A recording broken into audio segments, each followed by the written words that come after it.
High teachers. இப்போ வந்து நம்ம second term, sixth second term வந்து பார்ப்போம். இதுல வந்து பார்த்தோம்னா நம்ம கொடுத்த மெட்டீரியல்ல வந்து நம்ம நிறைய பாயிண்ட்ஸ் கொடுத்துருப்போம். அதை வந்து நம்ம 35 டேஸ்க்கு தான் இருக்குது. அதை வந்து நம்ம சுருக்கி இம்பார்ட்டன்டா எவ்வளவு கொடுக்க முடியுமோ அந்த அளவு வந்து கொடுத்துட்டு இருக்கோம். ஃபர்ஸ்ட் கொஸ்டின் பாருங்க, வெப்பத்தின் எஸ்ஐ அலகு வந்து ஜூல். கலோரி என்ற இதுவும் வந்து வெப்பத்தை அளக்க பயன்படுகிறது அப்படின்னு வந்து சொல்றாங்க. அது மாதிரி வந்து வெப்பநிலையின் எஸ்ஐ அலகு வந்து என்னன்னு கேட்டாங்கன்னா கெல்வின். இது வந்து செல்சியஸ் பாராகிட் அப்படின்னு சொல்லிட்டு அந்த அலகுகளாகவும் அளக்கப்படுது. செல்சியஸ் என்பது சென்டிகிரேட் அப்படின்னு சொல்லிட்டு அளக்கப்படுறாங்க. அப்ப வந்து செல்சியஸ் வந்து இன்னொரு எந்த அலகுல அளக்கப்படுதுன்னு கேட்டாங்கன்னா சென்டிகிரேட். இதுவுமே ஒரு முக்கியமான பிவைக்கு கொஸ்டின். மனித உடலின் சராசரி வெப்பநிலை 37 டிகிரி செல்சியஸ். வெப்ப ஆற்றலை நம்ம எதுல வந்து கலோரியில வந்து அளவிடலாம் அப்படின்னு சொல்றாங்க. 1 கிராம் நீரின் வெப்பநிலையை 1 டிகிரி சென்டிகிரேட் உயர்த்த பயன்படுத்தும் வெப்பநிலை அளவு தான் வந்து 1 கலோரி. இது வந்து எப்படி கேட்பாங்கன்னா கூற்று காரணம் அந்த மாதிரி வந்து கொஸ்டின்ஸ்ல கேட்பாங்க. இந்த மாதிரி வந்து ஒரு பொருளை வெப்பப்படுத்தும் போது அது விரிவடைவதை வந்து அப்பொருளோட வெப்ப விரிவடைதல் அப்படின்னு வந்து சொல்றோம். சரியா?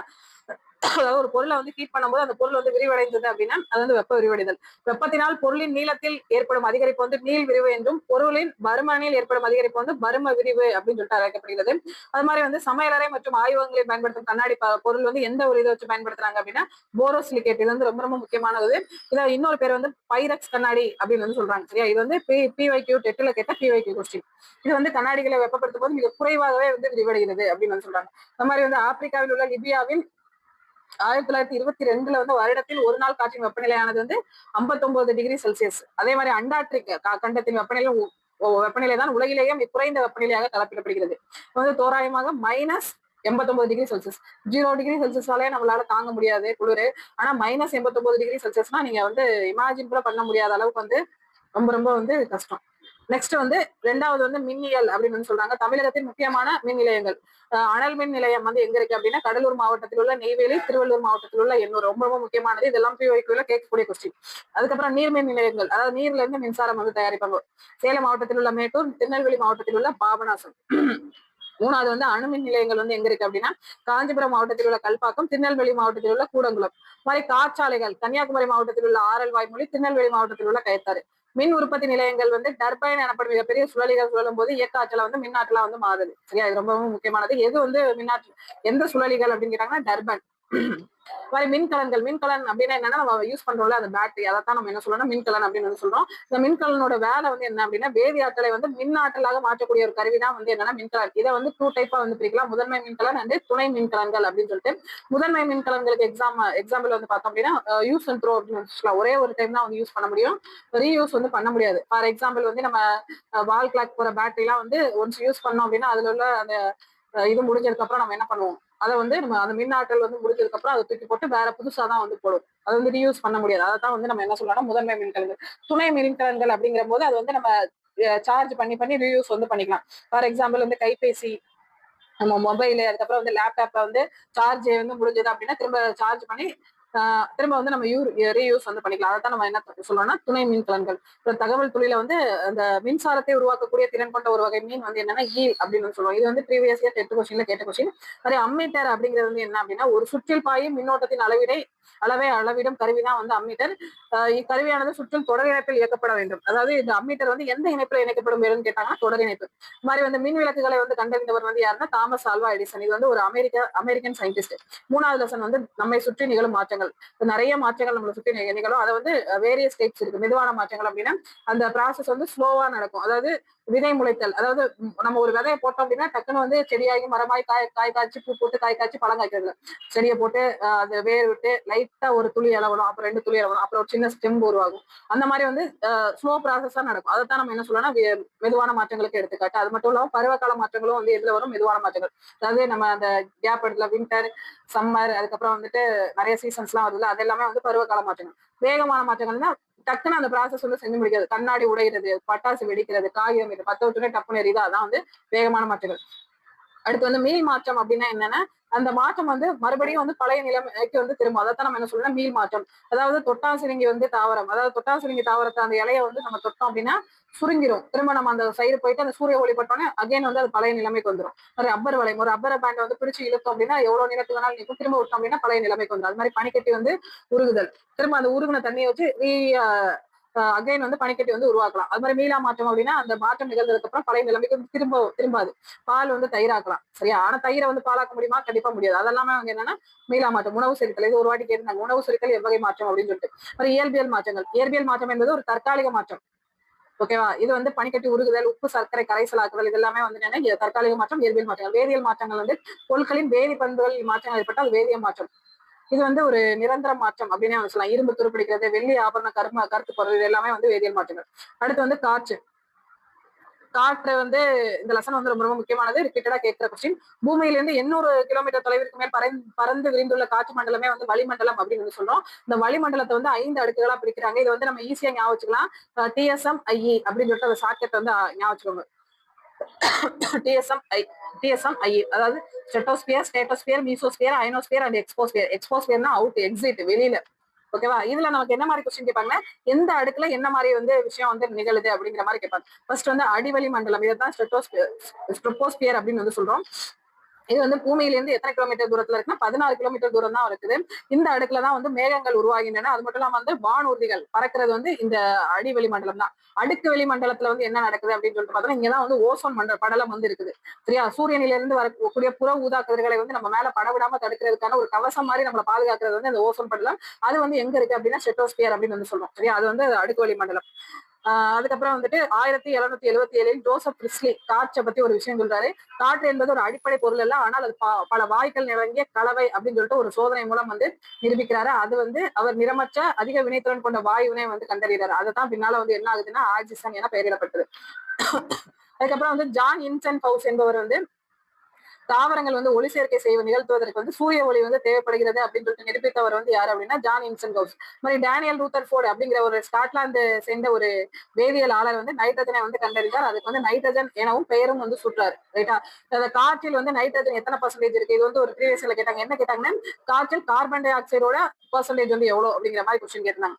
காற்றில் நைட்ரஜன் வந்து 78%, ஆக்சிஜன் வந்து 21%, கார்பன் டை ஆக்சைடு 0.03%, மற்ற வாயுக்கள் ஆர்கான், நீராவி மற்றும் பிற வாயுக்கள் மொத்தம் சேர்த்து 1% உள்ளது. அப்புறம் வந்து ஒளிச்சேர்க்கை வந்து எப்படி நடக்குதுன்னா, கார்பன் டை ஆக்சைடு பிளஸ் நீர், அதாவது CO2 பிளஸ் H2O அது கிடைச்சு நமக்கு உணவும் பிளஸ் ஆக்சிஜனும் வந்து கிடைக்குது. அது மாதிரி விலங்குகள் சுவாசம் வந்து எப்படி நடக்குது, உணவு பிளஸ் வந்து ஆக்சிஜன். அது வந்து எப்படி வருதுன்னா கார்பன் டை ஆக்சைடு நீர் பிளஸ் ஆற்றலா வந்து வெளியில வருது. அதுக்கப்புறம் வந்து கார்பன் டை ஆக்சைடை -57°C குளிர்விக்கும் பொழுது அவர் திரவ நிலையை அடையாமல் நேரடியாக திட நிலைக்கு வந்து மாறுகிறது. ரொம்ப ரொம்ப முக்கியமானது. அந்த நம்பர் வந்து ரொம்ப -57°C முக்கியமானது. இதனை வந்து உலர் பனிக்கட்டி அப்படின்னு வந்து சொல்றோம். அப்போ வந்து உலர் பனிக்கட்டிக்கு தேவையான அந்த வெப்பநிலை வந்து எவ்வளவுன்னு கேட்டாங்கன்னா -57°C. இது இறைச்சி மற்றும் மீன் போன்ற பதப்படுத்த வந்து இது பயன்படுகிறது. செயற்கை மலை பொழிய வைத்தலிலும் உலர் பனிக்கட்டிகள் வந்து இது பயன்படுது அப்படின்னு வந்து சொல்றாங்க. அதுக்கப்புறம் 5வது லெசன் வந்து செல். ராபர்ட் ஹூக் அப்படிங்கிற ஒரு அறிவியலாளர், இங்கிலாந்து நாட்டை சேர்ந்த ஒரு அறிவியலாளர் தான் ஒரு கூட்டு நுண்ணோக்கியை உருவாக்கிறார். அதன் அடிப்படையில் வந்து 1665 மைக்ரோகாபியா என்ற தனது நூலில் முதலில் செல் என்ற வார்த்தையினை வந்து பயன்படுத்துறாரு. இது வந்து திசுக்களின் அமைப்பை வந்து விளக்குனா. செல் வந்து என்ன மொழிச்சொல் அப்படின்னு கேட்டாங்கன்னா, இது வந்து ஒரு லத்தீன் மொழிச்சொல். செல்லுலா அப்படிங்கிறதுக்கு வந்து ஒரு சிறிய அறை என்று பொருள். அதே வந்து ஒரு செல் உயிரிகள், பல செல் உயிரிகள் அப்படின்னு சொல்றோம். ஒரு செல் உயிரிகளுக்கு வந்து எடுத்துக்காட்டு அமீபா, பாக்டீரியா, கிளாமிடோமோனாஸ், ஈஸ்ட் போன்றவை எல்லாமே அந்த ஒரு செல் உயிர்கள். தாவரங்கள், விலங்கு, மனிதன் எல்லாமே வந்துட்டு பல செல் உயிரினங்களுக்கு எடுத்துக்காட்டு. தோராயமாக மனித உடலில் உள்ள செல்களின் எண்ணிக்கை எவ்வளவுன்னு கேட்டாங்கன்னா 3.7 × 10⁻13 செல் வகைகள். செல்ல வந்து முக்கியமா வந்து 2 வகைகளாக பிரிக்கலாம். அவை வந்து தெளிவற்ற உட்கருவை கொண்ட புரோகரியேட் செல்கள் மற்றும் தெளிவான உட்கரையை சேர்ந்த யூக்கரியேட் செல்கள் அப்படின்னு வந்து சொல்லுவோம். அதாவது தெளிவா இருந்துச்சுன்னா அது வந்து யூக்கரியேட், தெளிவற்ற இருந்துச்சுன்னா புரோகரியேட் அப்படின்னு வந்து ஞாபகம். அதுக்கப்புறம் புரோகரியேட் அப்படிங்கிறது வந்து என்ன அப்படின்னா, பாக்டீரியா போன்ற ஒரு செல் உயிரினங்களில் புரோகரியேட் செல் காணப்படுகிறது. தெளிவான உட்கருவினை கொண்டிருக்காது. இவற்றிற்கு உட்கரு நியூக்ளியாய் என அழைக்கப்படுகிறது. இவை வந்து எவ்வளவு மைக்ரோமீட்டர் விட்டம் கொண்டது அப்படின்னு கேட்டாங்கன்னா 0.003 மைக்ரோமீட்டர் முதல் 20 மைக்ரோமீட்டர் வரையிலான விட்டம் கொண்டது. யூக்கரியேட்டிக் செல்கள், தெளிவான உட்கருவை சேர்ந்த செல்கள் தான் யூக்கரியேட் செல்கள். தாவர செல், விலங்கு செல் அப்படின்னு சொல்லிட்டு 2 வகைகளா பிரிக்கலாம். இதற்கான 2 டிஃபரன்ஷியேட் பண்ணி வந்து கொடுத்துருப்பாங்க. தாவர செல்லுக்கும் விலங்கு செல்லுக்கும் நோட் பண்ணிக்கோங்க. தாவர செல் வந்து அளவில் மிகப்பெரியவை, அது மட்டும் இல்லாம கடினத்தன்மையா இருக்கும். ஆனா தாவர செல்களை விட வந்து விலங்கு செல்கள் வந்து சின்னது, கடினத்தன்மை அற்றது. செல்லை சுற்றி வெளிப்புறத்தில் செல் சுவர் வந்து காணப்படுது. செல்லை சுற்றி செல் செவு காணப்படுகிறது, செல் சுவர் வந்து காணப்படுவதில்லை. பசுமணியங்களை கொண்டுள்ள அவற்றில் காணப்படும் பச்சை நிறமை மூலம் ஒளி சேர்க்கை செய்து உணவை தயாரிக்கின்றன. விலங்கு செல்லில் பசுங்கணிகம் வந்து இல்லை. நுண்குமிழ்கள் காணப்படுகின்றன, சிறிய நுண்குமிழ்கள் காணப்படுகின்றன. சென்ட்ரியோல்கள் காணப்படுவதில்லை. விலங்கு செல்லில் சென்ட்ரியோல்கள் உள்ளன. அதுக்கப்புறம் செல்லின் நுண்ணுறுப்புகளோட பணிகள் வந்து என்ன அப்படின்னா, அதாவது பணிகள் மற்றும் அதோட சிறப்பு பெயர்கள் முக்கியமான ஒரு டாபிக், ரிப்பீட்டடா கேட்கக்கூடிய ஒரு டாபிக். அதாவது செல் சுவர் வந்து என்ன அப்படின்னா, செல்லை சுற்றி இருக்க சுவர் தான் செல் சுவர் அப்படின்னு வந்து சொல்லுவோம். இது முக்கியமான வேலை வந்து செல்லை வந்து பாதுகாக்கிறது, செல்லிற்கு உறுதி மற்றும் வலிமை தருகிறது வந்து என்னன்னா செல் சுவர். அது மாதிரி வந்து இதோட சிறப்பு பெயர் வந்து தாங்குபவர் அல்லது பாதுகாப்பவர் அப்படின்னு வந்து சொல்லுவோம். செல் சவ்வு வந்து செல்லிற்கு வந்து பாதுகாப்பு, செல்லின் போக்குவரத்திற்கு வந்து உதவுகிறதுனால வந்து இதை வந்து என்ன சொல்றோம், செல்லின் கதவு அப்படின்னு வந்து சொல்றோம். சைட்டோபிளாசம் வந்து ஒரு ஜெல்லி போன்ற அமைப்பு இருக்கிறதுனால வந்து ஒரு இடத்துல இருந்து மற்றொரு இடத்திற்கு நகரக்கூடிய தன்மை கொண்டது. அதனால வந்து செல்லின் நகரும் பகுதி அப்படின்னு வந்து சொல்றோம். இந்த மைட்டோகாண்ட்ரியா வந்து ரொம்ப ரொம்ப முக்கியம். செல்லின் ஆற்றல் மையம், அதாவது பவர் சென்டர் அப்படின்னு வந்து சொல்லுவோம். சரியா, செல்லிற்கு தேவையான சக்தியை வந்து உருவாக்குறது வந்து என்னன்னா மைட்டோகாண்ட்ரியா. இந்த மாதிரி பசுங்கணிகம், இதில் பச்சையம் என்ற நிறமை உள்ளது. இது ஒளிச்சேர்க்கைக்கு உதவுகிறது. இது செல்லினோட உணவு தொழிற்சாலை அப்படின்னு கேட்டாங்கன்னா இது வந்து பசுங்கணிகங்கள். நுண்குமிழ்கள், நீர், இது உணவு, நீர் மற்றும் வேதிப் பொருட்களை சேமிக்கிறது. இது வந்து சேமிப்பு கிடங்கு அப்படின்னு சொல்றோம்.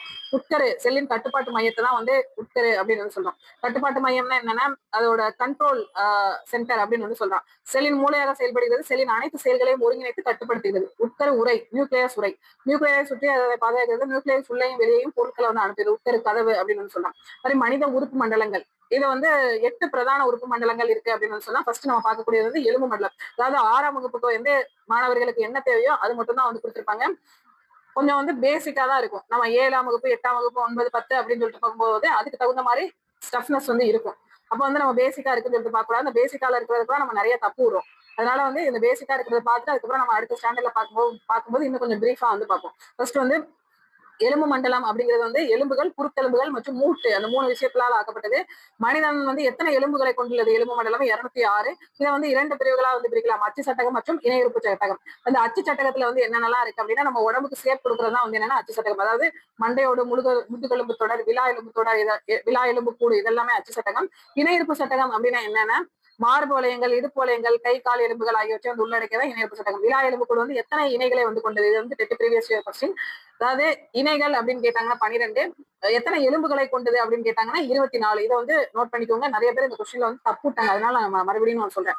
தட்டையான விலா எலும்புகளை கொண்டது. இது மென்மையான இதயம், அதாவது நம்ம இதயம், நுரையீரை போன்ற உறுப்புகளை பாதுகாப்பது வந்து என்னது அப்படின்னு கேட்டாங்கன்னா அந்த விலா எலும்பு கூட தான். ரைட்டா? அதுக்கப்புறம் தசை மண்டலம், இருதலை முத்தலை தசை, அதாவது ட்ரைசெப்ஸ் பைசெப்ஸ் சொல்றோம் இல்லையா, அதுதான். அதாவது எந்த செயல்முறைக்கு வந்து எந்த தசைகள் வந்து இயங்குது அப்படின்னு வந்து சொல்றோம். முன்னங்கை இருக்கு இல்லையா, அதை வந்து மேல கீழே அசைக்க இருதலை தசைகள், முத்தலை தசை, இரு வகை தசைகள். முன்னங்கையை வந்து மேல கீழே அசைக்கிறதுக்கு வந்து 2 தசைகளுமே வந்து தேவைப்படுகிறது. முன்னங்கையை தூக்கி உயர்த்தும் பொழுது இருதலை தசைகள் வந்து சுருங்கி சிறியராகிறது. அதாவது நம்ம கையை வந்து மேல தூக்கணும் அப்படிங்கும் போது என்ன ஆகுது அப்படின்னா முன்னங்கை இருதலை தசைகள் ட்ரைசெப்ஸ் வந்து சுருங்கி, அதே சமயம் வந்து பைசெப்ஸ் வந்து சுருங்கி ட்ரைசெப்ஸ் வந்து விரிவடைஞ்சு கையை வந்து மேல ஒசத்துது. இதுதான் வந்து இதுக்கான டிஃபரன்ஸ். எலும்பு தசை அப்படின்னா என்ன அப்படின்னா எலும்பு தசைகள் நம்ம உடலில் உள்ள எலும்புகளுடன் இணைந்து செயல்படக்கூடியவை. நமது விருப்பத்திற்கேற்ப செயல்படுவதால் இவை வந்து இயக்க தசைகள் அப்படின்னு வந்து சொல்றோம். எடுத்துக்காட்டு கைகள் உள்ள தசைகள். மென் தசைகள் அப்படின்னா என்னன்னா உணவு குழல், சிறுநீர் பை, தமனிகள் மற்றும் பிற உள்ளுறுப்புகளின் சுவர்கள் காணப்படும் விருப்பத்திற்கு ஏற்ப செயல்படாதவை, அதாவது கட்டுப்படாத இயங்கு தசைகள் அப்படின்னு சொல்றோம். இதய தசை வந்து ரொம்ப ரொம்ப முக்கியமானது. இதயத்தின் சுவர் வந்து எதனால் ஆனதுன்னா இதய தசைகளால் ஆனது. இவை வந்து சீராகவும் தொடர்ச்சியாகவும் இந்த தசைகள் தான் வந்து இதயத்தை வந்து துடிக்க வைக்கின்றன. நம் விருப்பத்திற்கேற்ப கட்டுப்படாத இயங்கும் தசைகள் ஆகும். அடுத்து வந்து செரிமான மண்டலம், ரொம்ப ரொம்ப முக்கியமான ஒரு இது. உணவு குழாய் வந்து எத்தனை மீட்டர் நீளமுடையது அப்படின்னு சொல்லிட்டு கேட்டாங்கன்னா 9 மீட்டர். சிறுகுடல் வந்து எத்தனை மீட்டர் நீளமுடையதுன்னா 6 மீட்டர் நீளமுள்ள குழல் போன்ற ஒரு அமைப்பு தான் வந்து சிறுகுடல். இதுல வந்து செரிமானம் வந்து இங்க நடக்குது எங்க சிறுகுடல்ல.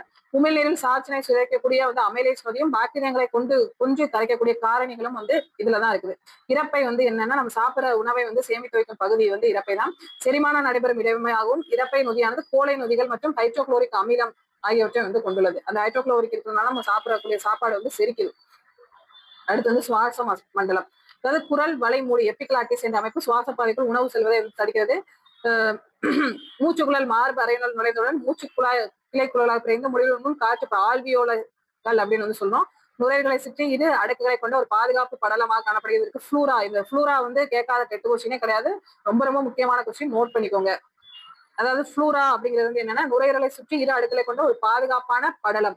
இதைத்தான் நம்ம என்ன சொல்றோம்னா ஃப்ளூரா அப்படின்னு வந்து சொல்றோம். மனிதனின் ஒவ்வொரு நுரையீரலும் ஏறக்குறைய எத்தனை காற்று பைகள் கொண்டுள்ளதுன்னா 300 மில்லியன் நுண் காற்று பைகளை வந்து கொண்டுள்ளது. நெக்ஸ்ட் வந்து ரத்த ஓட்ட மண்டலம். நம்ம இதயம் வந்து எத்தனை அறைகளை கொண்டது அப்படின்னு கேட்டாங்க, 4 அறைகளை கொண்டது. இதயம் இரு சுவர்களை கொண்ட பெரிகார்டியம் என்ற உரையால் வந்து மூடப்பட்டுள்ளது. தமனிகள், சிரைகள் மற்றும் தந்துதிகள் ஆகியவை வந்து ரத்த குழாய்களாகும். ரத்தம் ஒரு திரவ இணைப்பு திரவமாகும். ரத்தம் பிளாஸ்மா மற்றும் ரத்த அணுக்களை வந்து கொண்டது. அது மட்டும் இல்லாம ரத்த அணுக்கள் வந்து 3 வகைப்படும், ஆர்பிசி, டபிள்யூபிசி அண்ட் ரத்த தட்டுக்கள் அப்படின்னு வந்து சொல்லுவோம். அது மாதிரி வந்துட்டு ரத்த சிவப்பணுக்கள் வந்து எங்க உருவாகின்றன, எலும்பு மஜ்ஜை, இது ரொம்ப ரொம்ப முக்கியமானது. ஒரு மனிதனின் சராசரி நாடி துடிப்பு வந்து நிமிடத்தில் 72ல இருந்து 80 வரை கூட இருக்கும். தமனிகளோட வேலை அந்த சிரைகளோட வேலை இது வந்து மேலோட்டமா கொடுத்திருப்பாங்க. ஹையர் கிளாஸ் வந்து இன்னும் டெப்தா வந்து படிக்கும். தமனிகள் வந்து வெளிர் சிவப்பு நிறத்தில் காணப்படுகின்றன. நுரையீரல் தமனிகளை தவிர மற்ற அனைத்து தமனிகளும் சுத்த ரத்தத்தினை கடத்துகின்றன. சிரைகள் கருஞ்சிவப்பு நிறத்தில் காணப்படுகின்றன. கலர்ஸ் வந்து டிஃபரன்ஷியேட் பண்ணி பார்த்துக்கோங்க. சிரைகள் வந்து எப்படி இருக்கும், கருஞ்சிவப்பு நிறத்துல காணப்படும் நுரையீரல் சிரைகளை தவிர அனைத்து சிரைகளும் அசுத்த ரத்தத்தினை வந்து கடத்துகின்றன. அப்படியே வந்து ஆப்பனண்டா இருக்கு பாத்துக்கோங்க. நரம்பு மண்டலம் திசுக்களான 3 உரைகளால் சூழப்பட்டு பாதாகிறது. இந்த சவ்வுகளுக்கு மூளை உரைகள் மெனிஞ்சஸ் அப்படின்னு சொல்லுவாங்க என்று பெயர். மூளை 3 பிரிவுகளாக பிரிக்கலாம். முன்மூளை, நடுமூளை மற்றும் பின்மூளை. மூளையானது உடல் மத்திய கட்டுப்பாட்டு மையம். ரொம்ப ரொம்ப முக்கியமான பாயிண்ட் நோட் பண்ணிக்கோங்க. அடுத்து வந்து நாளமில்லா சுரப்பு மண்டலம். இந்த சுரப்பிகள் ஹார்மோன்கள் வேதி பொருளை வந்து உற்பத்தி செய்கின்றன. பிட்யூட்டரி, தைராய்டு, அட்டினல், கணையம் போன்ற நாளமில்லா சுரப்பிகள். அதுக்கப்புறம் இனப்பெருக்க மண்டலம். ஆண்களில் ஓரினை விந்தகமும் பெண்களில் ஓரினை அண்டகமும் வந்து காணப்படுகின்றன. ஓரிணை அப்படின்னா என்னன்னா, அதாவது ஒரு பேர், ஒரு ஜோடி.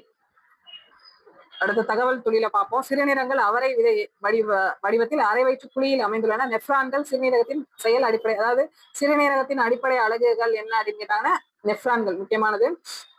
நமது உடலில் வந்து எவ்வளவு பர்சன்டேஜ் வந்து நீர் உள்ளது அப்படின்னு கேட்டாங்கன்னா 70%. நமது உடலில் காணப்படும் எலும்புகள் மிகச்சிறியது. உள்காதில் உள்ள ஸ்டெபேஸ் அப்படின்னு வந்து சொல்லுவோம், அங்கவடி. இது வந்து எவ்வளவு மீட்டர் கம்மி நீளமுடையதுன்னு பாருங்களேன், 2.8 மில்லிமீட்டர், ரொம்ப ரொம்ப கம்மியானது. நீளமான எலும்பு எதுன்னு கேட்டாங்கன்னா தொடை எலும்பு.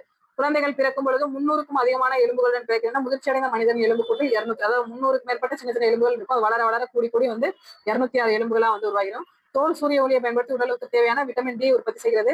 கண் 3 முக்கிய பகுதிகளை கொண்டு அவை கார்னியா, ஐரிஸ் மற்றும் பியூப்பில் அப்படின்னு வந்து சொல்றோம். இந்த மாதிரி செவிகள், செவியானது புறச்செவி, நடுச்செவி மற்றும் முச்செவி ஆகிய 3 பகுதிகளை கொண்டது. மனிதன் புறச்செவியில் உள்ள மடல் புறச்செவி மடல் என்று அழைக்கப்படுகிறது, ஃபின்னா அப்படின்னு சொல்றோம். இவ்வளவுதான் வந்து செகண்ட் டேர்ம். சரிங்களா, இந்த பாடத்துல தான் செகண்ட் டேர்ம். Okay, thank you. அடுத்த தேர்ட் டேர்ம் வந்து பார்ப்போம்.